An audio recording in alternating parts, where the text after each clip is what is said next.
4, 3. Use your goddamn ability, you donkey. 1. Foji told us to kill black every time. Like, I see some of my guildies are typing here in chat.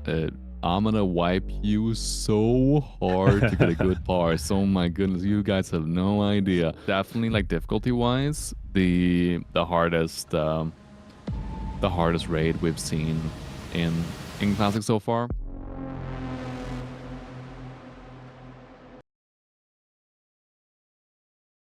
Yeah, I'm not totally sold on that just yet. I think it depends on your on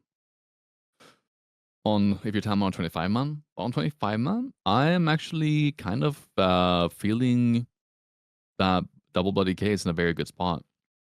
It will be very good for madness. It will be very good for Ultraxion. It'll be, I think, similar to Druid on Warhorn. Like, Warhorn's, their Druid's actually pretty good at, as a tank, as it is. And then you could make a case for, Hagara, you only need one tank, right? So, so if your Druid is better at Feral Catting than your DK is at Unholying, then, then yeah, the Druid could be good for that. And then also on Zon'ozz, you really don't tank anything as an off tank until the intermission, right? And that thing barely hits anything, so you can allow yourself to go very, very offensive as an off tank there. But DK can kind of slap too, honestly, on that fight as an off tank, because the debuff from the dot, right, on Zon'ozz, it gives you full vengeance if you get it. The balances themselves, it takes some time to ramp up, but you do get full vengeance from that. And then, of course, you have full vengeance in the intermission phase. I think I was doing around like 42, 43k DPS on DK as an off tank there. So, like, it's really not too big of a deal. So overall, I think I would, like, if I got to choose, I would probably say Bloody K, but Feral Druid will be perfectly fine. And then the block tanks will, like normal, they'll suffer. Nothing new there. But they'll have their time to shine on Spine.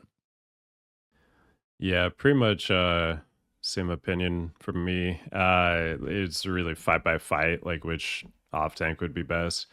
On Warhorn, Feral is like crazy, dude. The avoids, like them just like oftentimes not getting hit by Devastate for long periods of time when that part of the fight is actually like pretty short. It's just so helpful. And as far as like block tanks, I actually kind of feel like Prop Ally is not that bad. I think they're a pretty good off tank. Like having the guaranteed 31% damage reduction on physical attacks on something like Warhorn even, and like you're not going to be tanking him a long period of time. So Holy Shield will have like a huge uptime. So you'll have 51% damage reduction on all the physical attacks.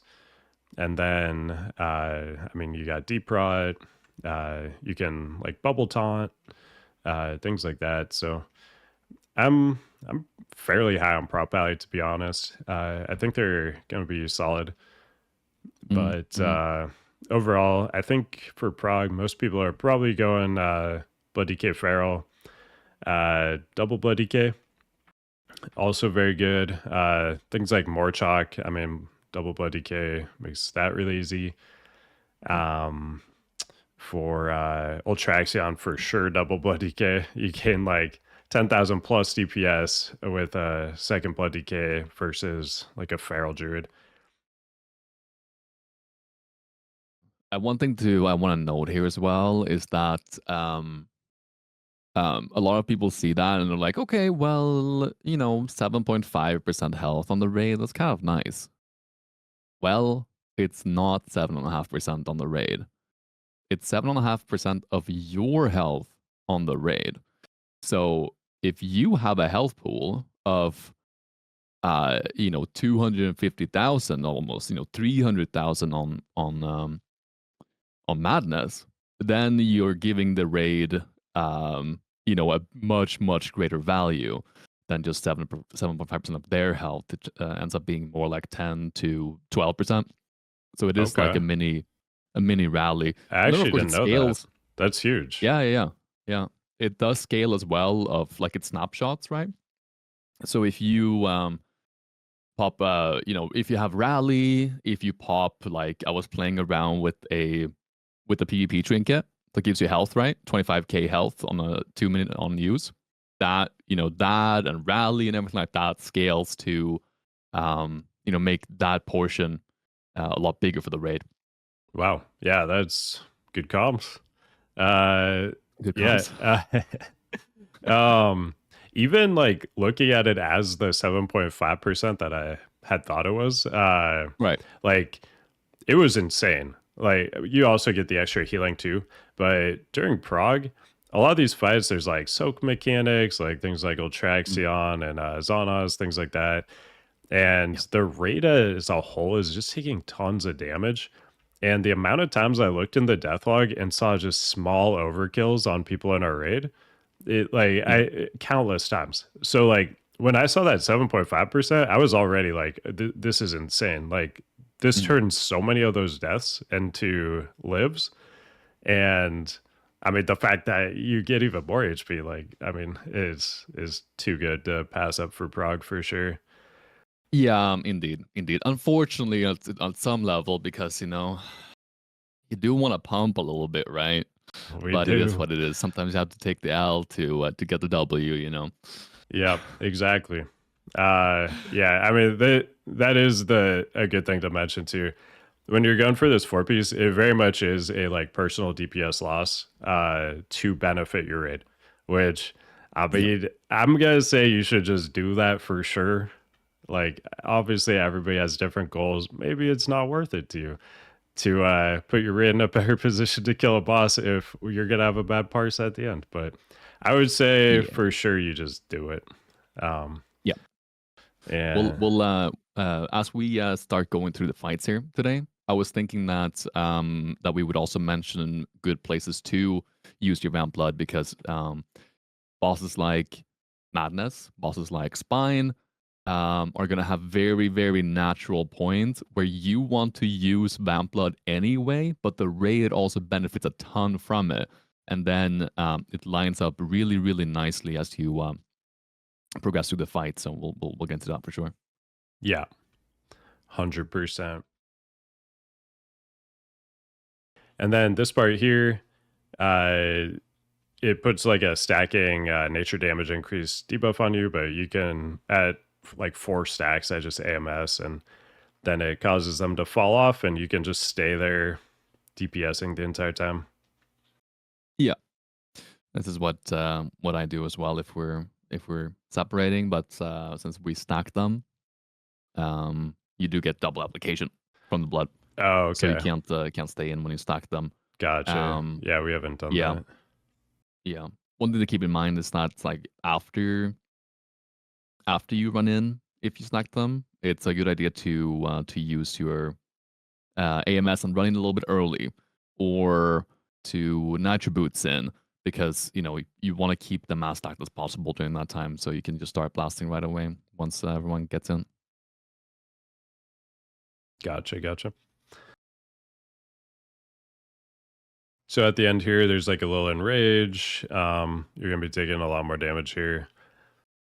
This is the time frame you're generally gonna use your wall at the end. This pull, I was pretty healthy like the entire time. I really kind of just threw it at the end just to throw it. Might as well, But type of thing. yeah, Yeah, you'll generally have 2 or 3 stomps go off during this time. So one PS, one wall, and then that's usually all she wrote. and then we found out also he can't die during like this part, or Oh, actually, really? so this is what I wasn't sure about. So I thought they Yeah, had yeah. shared health, but like this Yeah. other one's still alive over here. So I think that's why it didn't die, was because that one still had like 1%. It's actually kind of the other way around. It's where Morchok can like he needs to be dead, um, and then the other one can be alive. But if the other one is at 0 or 1 HP, it can't die. Because Morchok, the main guy needs to be the one that actually dies. There's a Well, bit of a desync that was in the Morchok there timing. though. Good, like Morchok's Yeah, the but one I'm I thinking. think that was because of the It intermission. was because of the intermission. Okay. Yeah. AMS doesn't prevent the application of the stack. It's good to know. But it does obviously reduce the amount of damage you take by a significant amount. Yep. Uh, yeah. And you have it Apart from every that, single like go because yeah. 45-second cooldown. You use it at the highest damage point, then you get that. I think we timed it, and it was like 34 seconds from the time he like starts the ooze cast to an ooze reaching Mm, him, and then there's like yeah. time after that where he doesn't even actually attack your raid yet. Mm-hmm. So you almost have, I think, like the full 45 seconds of just that ooze thing like resolving before you're even like taking damage again as a tank. Yeah, indeed. So you'll have Vamp Blood and AMS for and Bone Shield for every single go. Yeah. One thing to keep in mind as well here is that this little ball right here you see floating around on the right side, that is very grippable. Yes. And you should certainly on 25 man you should grip it in often so you can just passively cleave on it. But at least on 10 man, you would grip it in right before it's about to die, so you can finish it off. And it has a 25-yard radius when it dies. Yeah, so you want to obviously have it close to the raid when it dies and not kill it out in Africa, and then no one gets the mana back. As the fight goes on, you can kind of just press it before the Foji timer hits 0, and you'll be good. Like right before, Yeah. because can still be sketch. Yeah. I can't recall any that are as late as the very first one in the fight. That one seems to always just be, maybe the Foji timer is just wrong on that one. I'm not sure. It could Because be. like that one seemed to just always be so late. But yeah, just keep that in mind. While they are random, you'll pick up on the pattern of like sort of when they happen throughout the fight. So I don't know, maybe Foji can incorporate that later or something, because I picked up on a pretty distinct pattern of like when they actually happen as the fight went on. But Yeah, I didn't I didn't put in 55 pulls before I killed it, so obviously I don't have the extensive yeah, experience that you do. yeah, I no, probably I have sat in front of this more than boss a lot. 55 pulls though on across 10 man and 25 man and everything like that. So the frontal also, it does a good chunk of damage to you. So I mean, you're gonna AMS regardless, but just be aware that you're gonna take a good chunk of damage, and it's gonna heal him for 10 times more than the damage it deals to you. Yep. So also it's a frontal, obviously, so be really cognizant of like who's around you, and like call out, like if people are in a bad spot, call out that they need to be careful for the frontal, because Yep. before the tentacle phase, a lot of people will start like inching over to like where they need to be for tentacles, and they aren't really looking at the frontal. So try to keep an eye on that for them. Either that or that you have melee that are getting out the way of the orb as it's about to hit the boss.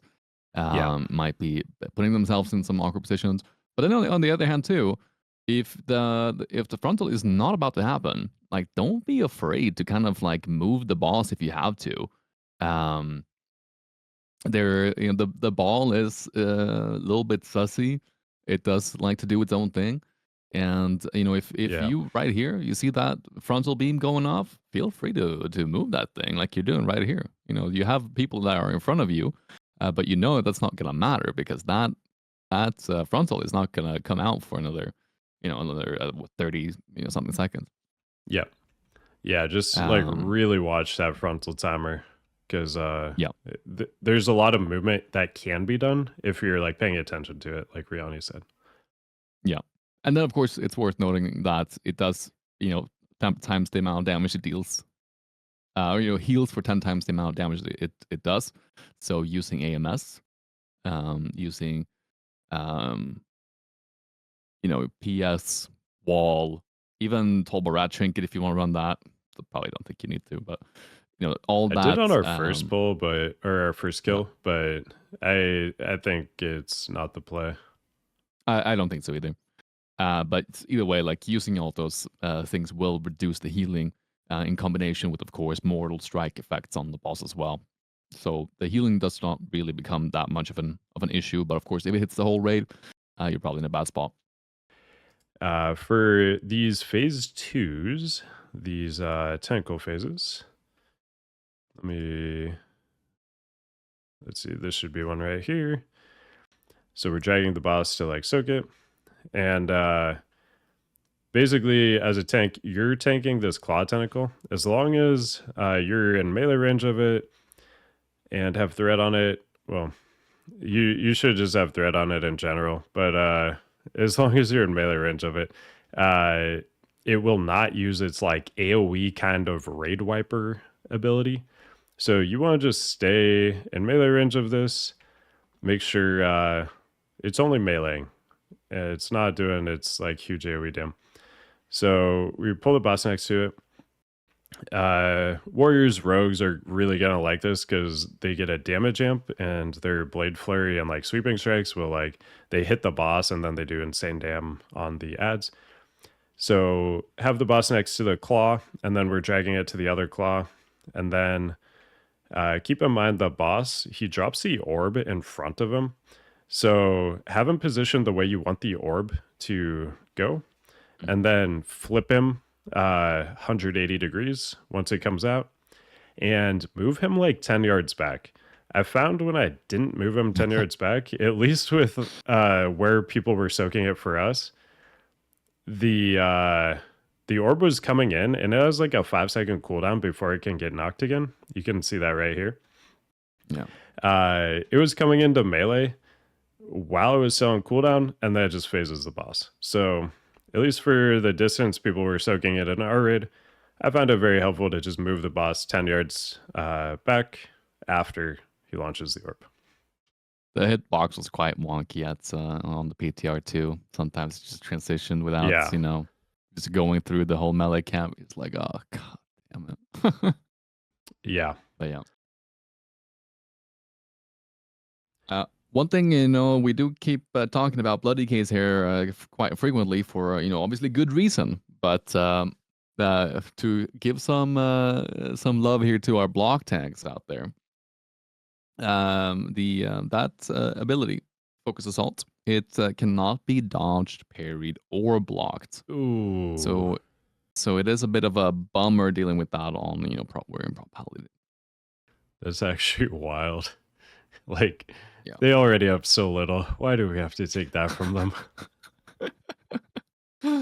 Like, even on the easiest fight in the entire raid, they're like, you know what? The like one mechanic on this fight, you can't do your thing on it. It's not allowed. Yeah. Oh, and Bloody Case, by the way. Yeah, you get a full lay on hands by pressing Death Strike. Yeah. Yeah. I love that. Like, blood is like even better for this mechanic than like typical mechanics, and like block tanks just don't even like baseline. They don't even get to like play at all. You could honestly probably just wear any gear you want. Just make sure you have cooldowns for the Focus Assault. Make sure you're pressing Death Strike during the Focus Assault. I think that's kind of the main thing.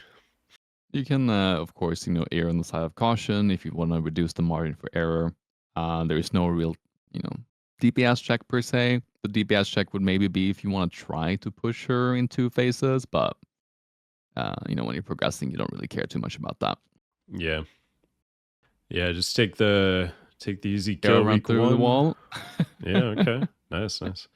Do you know if you can jump over it? So this was a thing on Halion. Okay. I think I do it at some point as well. Yeah, because on jump over on Halion beams, you could actually just jump over it and not take damage. Oh, that's hilarious. You had to like time it well, but like I would do it for fun on like some of the wipes, and I was like, holy shit! Wait, you can just jump over this?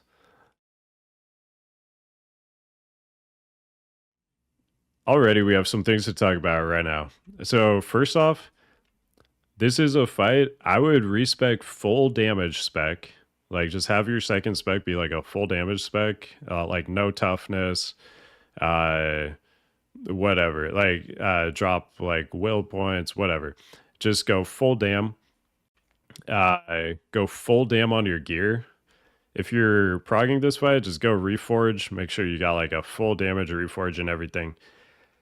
One of the core mechanics of this fight is that your defensive cooldowns last twice as long and have half the cooldown. So it is also a tank swap fight. So you are going to have 100% uptime on Bone Shield.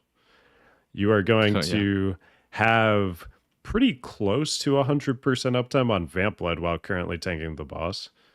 You're going to have a 24-second wall with a 1.5 minute cooldown.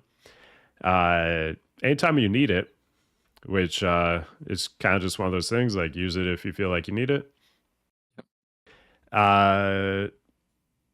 Your dancing rune weapon. This is the exciting one. Your defensive ability, of course. Your defensive ability, dancing rune weapon, of course, because it has that 20% parry on it. Yeah, of course. It's going to have double duration and half cooldown too. So that's going to be up like most of the fight as well. So you're going to have guaranteed Bone Shield up at all times, Vamp Blood up most of the time, 20% extra parry a lot of the time. And then you have a 24-second wall with a short cooldown that you can use if you really need it.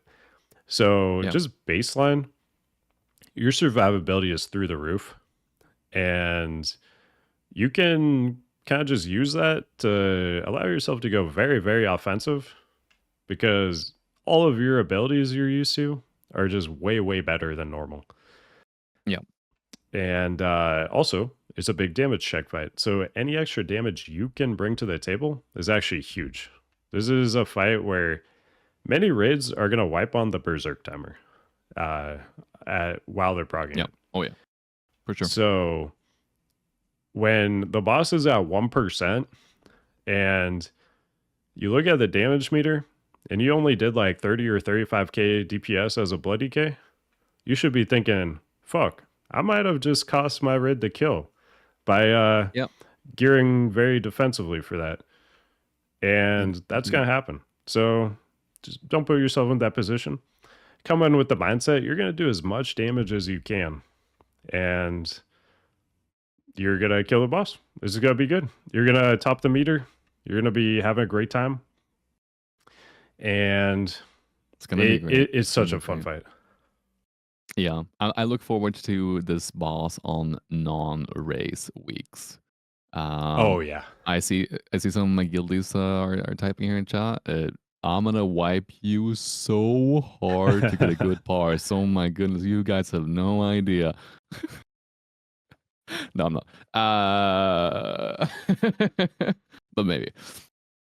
Yeah, it's such a fun fight because not only do you have all of those cooldown reductions and uptime increase, you have before, like when you start the fight without that buff. It comes in after a few seconds. So you might think, okay, I might want to delay my dancing rune weapon until I get the buff so that I get the double duration. Because when you get the buffs, all of your abilities, literally all of your defensive abilities, let's put that out there, it's not empowered rune weapon, for example, but all of your defensive abilities get reset. So you can on pull use dancing rune weapon, wall, vamp blood. Obviously there's no reason to use bone shield because you already have pre-stacked bone shield. And the moment the buff hits after like 6 seconds, all of those get reset. So that is kind of nice. So you Yeah. start the fight, you death strike, heart strike, dancing broom weapon, then you do your thing, and then like, oh well, I guess my dancing broom weapon is back. So you pop it back to back, and you have 36 seconds of uptime of dancing broom weapon at the beginning of the fight. You're just like, oh man, I am feeling good It's right so now. good. It is so good. Yeah. So someone, Caladan was asking if you drop the tank force proc for this fight as well. That is one thing that you definitely do not do because that tank force set is so good because of the things that we just talked about. You um get naturally 66% uptime on Vamp Blood for the entire fight. And that is 66% uptime for the raid where you have that buff, which will generally be more value to the raid than you going slightly more, damage for those pieces specifically. But if you throw your stuff into, if you go Girthalak, you go Bone Link and Crash, and throw a cheeky little crit meta gem in for this boss as well. You're then you are more than fine pumping very hard on this boss. Yeah. It's also worth keeping in mind that Absolutely. this boss, yeah, that does not parry. So like if you're going over expertise cap for this fight because you want to pump more damage, you're shooting yourself in the foot a little bit. Better to go crit in that case instead of expertise. Yeah, I've gotten the question too. Does he dodge? He does dodge. So you Yeah. do still want the soft cap for expertise. Yep. For this part, you are basically once you get through those 3 waves of ads, then Blackhorn's gonna come down with his dragon. One tank's gonna tank each one. You're gonna swap every time a tank gets to 2 stacks generally of the devastate. And then AMS this breath if you're tanking the dragon at the time. The dragon's gonna leave what at 25%, something like that, 30%. I forget the exact percent, but Yeah. yeah, you and the other tank are basically just swapping every 2 stacks, but the True is just gonna dodge everything. That's what you love about them on this fight. So Yeah. finally they get a stack. Mm. And I yeah, feel like at that point, once you have a stack, you might as well taunt swap. Ooh, spicy positioning here. I guess it worked if you rotate the raid. What we do is we change positions, right? So when we tank swap, we just um one the person that was tanking Blackhorn goes in front to take the soak or the breaths, and then the other tank goes up to the either to the raid or to the other side, so they don't take the frontal. But either way works. Just don't take the frontal and the boss at the same time. Yeah, just also be aware that shockwave in a pull where people are dying, it could potentially target you as a tank if Yeah. enough people die. So just be aware of where that's facing if the pull is like going south and you don't have too many people up. Keep in mind that could be a possibility. Yeah. Um, Also, another thing that mhm. is a little bit different from how we do it. I think we played a little bit maybe too safe. But we basically don't touch Blackhorn at all when the dragon is down Okay. to make sure that he doesn't get vengeance, hmm um, and just make the tanking a little bit easier. Yeah, it's crazy. But They're turning our mechanic against us. Like yeah, we've been loving this vengeance the entire expansion, and that they're like, what if we give a boss vengeance? So every 1% of HP Blackhorn loses, he's gonna do 1% more damage. So keep that in mind. As his HP gets lower, he's gonna get more and more dangerous. do you think this is punishment because we didn't play Proud Warrior? It might be. I think Prowler is Yeah, actually like potentially kind of sick here because like you have high shield block up time during the time you're actually taking. And they'll be okay on this fight. Yeah. yeah. You'll I mean that basically the like most dangerous part is oh yeah, you'll see I die here too. It was hilarious too, because like Uh-oh. I'm gonna calm like somebody's like, do we need to use anything? I'm like, no, we're chilling. I'm totally fine. And then like he just like one shots me after that. So here, let's see. We'll go back to That's it. hubris right there. There's hubris, dude. Tanks, ladies and gentlemen. Yeah. I didn't get I think I had maybe like 3 total pulls on this part of the fight. Something like that. Like where we had a reasonable amount of people up that we actually got to like kind of do the Blackhorn's the only one left part of the fight. Yeah, so here I have no devastates, but keep in mind he is at low HP. So he has like Yeah. 76% increased damage right now. So despite the fact that no devastates, I do have Bone Shield up. I've got 20% more parry, but I mean for EHP that's not a factor. So I mean, here you have 50% parry at this point. You know, you parry or you don't. exactly, yes. Yeah. Yeah. Yeah. And yeah, so here I was just like, okay, I got Bone Shield up. I have no stacks. I feel pretty good. Dead. That's crazy. Yeah. So that something to keep in mind at the end of the fight there. Like the damage is just gonna be insane.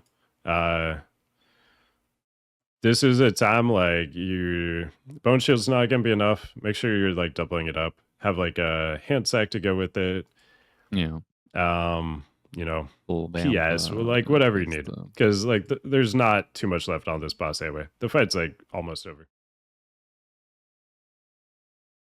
Your warrior obviously wants to pick up as much as he can as well, but it becomes really hectic doing the whole kiting circle and trying to build threats on the new ads that spawn as well. But you do what you can and taunt out what you can as well with with vigilance whenever you're running by, like he is now. Honestly, the kiting is like once you've done it a few times is really easy. That bloods are really slow, and assuming that you actually run on the outside of the back. So you see how he kind of has these like grip points where you get gripped. You actually want to get gripped as you're kiting the ads. Might seem counterintuitive. Like, why do you want to get gripped? Well, it's because you want to take a big loop around the back and make sure that the ads come at you from a straight angle. It's really hard to do this without, I can't really. I want to have some visual aid as I'm doing this, but it's, but I'm hoping that this will make sense. Is as you're kiting the Usas, you want to do a big loop around the back and actually get slowed by the grips from the tendons, because that will be the best way for you to kite, and you will never have them really catch up to you. You can always shockwave them when they come close to gain distance. You can always leap if you need more distance, but generally you won't really need anything because you have 100% uptime of your windwalk buff, so that's 15% movement speed. And the ads are just naturally slow. Combine that with stuns, with charge to the ads that are right here, with intervene, with intercept, with heroic leap. You can call for a grip from a priest if you need to. Man, you just have it so nice. You have it so nice. And so the only real difficult part of this fight, of this portion here, it's not necessarily kiting the ads. It's trying to pick up the ads that spawn while you're kiting as well and keeping that threat. So some things that I found helpful is to actually spec into the heroic throw um, cooldown reduction as a warrior to just grab a taunt and do a heroic throw, and then you kind of set from that point. Because once they get into the whole army of bloods that you have following, you will just naturally spread your rend with thunderclap on those ads and keep the threat. During this Cataclysm cast, you will do double damage to the boss. Um, and so obviously, like if you're thinking about using dancing weapon and you see Cataclysm happening in 5 seconds, maybe hold on to that for a little bit, because you have taking AoE damage going on, so you will have vengeance while you're using dancing weapon, even if you're not tanking. So you can definitely do some big numbers on the tentacles there. I was looking through some logs between me and my other tank, and there were a few million damage of difference between the two, and I think it primarily comes down to Wow. just optimizing cooldowns and damage, whatever else for Yeah. that phase. Yeah. Okay.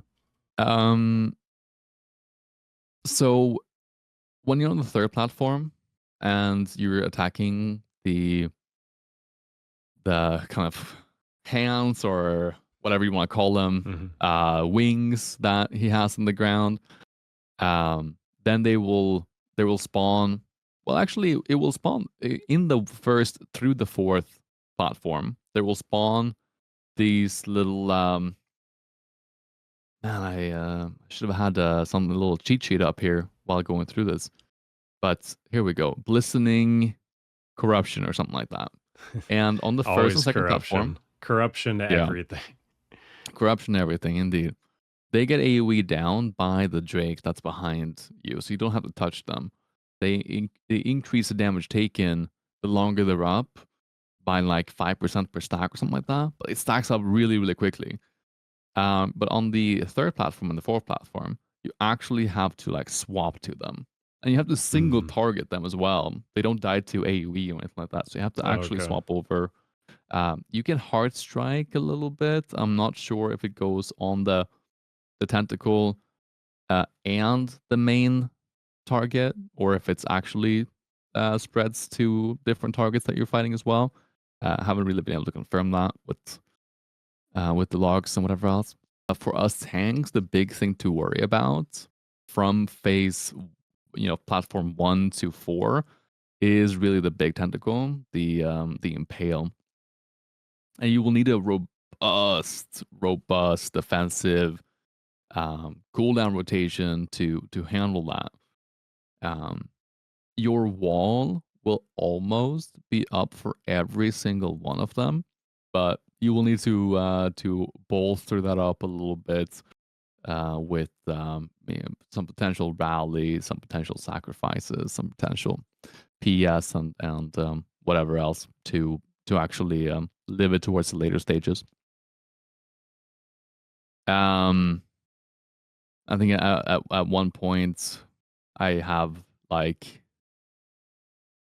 this is necessary, but it just happens to have um to line up this way. I have Bone Shield, Vamp Blood, IBF, PS, and I stand in a barrier. A little bit overkill. I'm really not taking any damage at that point when I have all of those cooldowns. But if we can use it, might as well, right? Might as well, because there's really quite a while before you start taking damage after that point again. Because you don't actually take a lot of damage in the first portion of the last phase. Let me say this: if any of you watching are familiar with my approach to tanking and some of the perhaps traditionally unorthodox views of what the role of a tank is in Cataclysm, um, you may think that I'm just like All right, Riyani. How many DPS trinkets are we bringing into Dragon Soul? How many crit meta gems are we using? Um, Surely we're using Girth-like on every boss, right? Uh, I think this time around, when you're doing it on 0%, don't grief your raid. Be a little bit more defensive in your gearing. It's okay. You will get through Prague, and then you can have some fun. There are a time and a place for sure where you would want to orientate towards optimizing your damage, like if you are struggling with the enrage timer on Ultraxion. But for a lot of these fights, yeah, just run the double stam trinket and wherever else, it's fine, guys. It's fine.